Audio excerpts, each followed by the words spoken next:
By far and away, the most interesting stories I've heard from computer gamers are always the stories that they tell me about what they did in the game. What we're doing with like The Sims and SPORE is more about letting the players fully own the characters because they created them.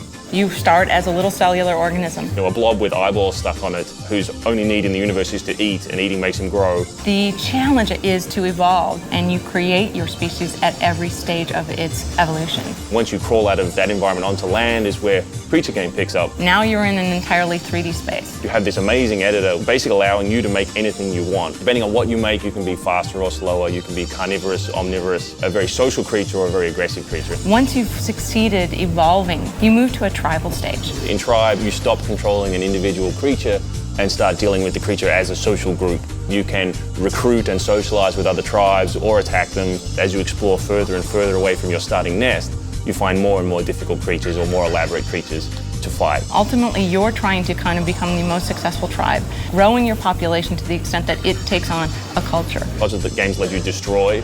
SPORE and a lot of other Maxis games are really about allowing you to create. You'll be able to make creatures and buildings and vehicles that all represent whatever your personal taste is. In Tribe, you can recruit and socialize with other tribes or attack them. In Civilization, you can also try to culturally convert them or attack them militarily or have diplomatic relations with them. You end up controlling the whole planet. Once you do that, the next thing is space. It's the final frontier. You get your spaceship, and now you have a whole galaxy in front of you. Your citizens develop the ability to create a spaceship, and there you go, off into the cosmos. You can explore, you can colonize, you can become a trader. There's comets and there's just beautiful planets. There is a peacefulness to flying around a galaxy. So you've gone from being this little guy in a tide pool to now being this guy who can go be a galactic god. And within it all, you get to create your whole world.